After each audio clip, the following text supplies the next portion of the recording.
అందరికీ నమస్కారం. నేను మీ రమణి. ఈరోజు నేను సాంబార్ రైస్ చేయబోతున్నాను. 1 గ్లాస్ రైస్, 2 గ్లాస్ కందిపప్పు తీసుకొని బాగా వాష్ చేసుకొని గ్లాస్కి 2 గ్లాసులు చొప్పున వాటర్ తీసుకోవాలి. మనం కుక్కర్ 3 విజిల్స్ పెట్టుకోవాలి. ఇప్పుడు మనము పసుపు, ఆయిల్ వేసి విజిల్ పెట్టుకుందాం.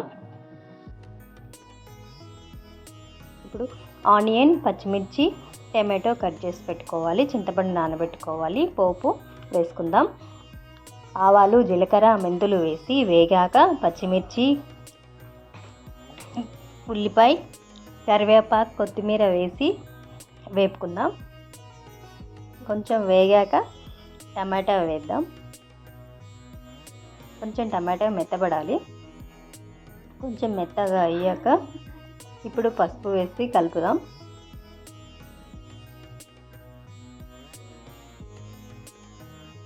ఇప్పుడు చింతపండు నానబెట్టుకున్నాం కదా, రసం తీసుకోవాలి. రసం తీసి వేయాలి.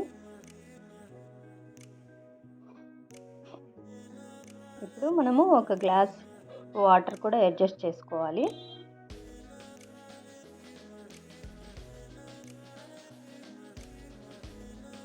ఇందులోనే మనము 1 స్పూన్ కారం,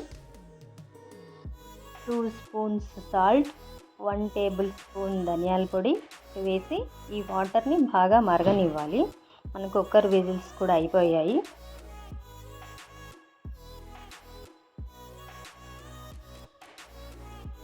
ఇప్పుడు కుక్కర్ మనము ఓపెన్ చేసి చూద్దాం. బాగా ఉడికింది. ఇప్పుడు స్పూన్తో ఇలా మొత్తం కలిపేస్తే మెత్తగా అయిపోతుంది. ఈ రైస్ తీసుకొని మనము మరుగుతున్న వాటర్లో కలిపేసేయాలి. అంతే, టేస్టీ సాంబార్ రైస్ రెడీ అయిపోతుంది. మనము 2 టేబుల్ స్పూన్ నెయ్యి యాడ్ చేసుకుంటే బాగా టేస్ట్ బాగుంటుంది. అంతే, టేస్టీ సాంబార్ రైస్ రెడీ.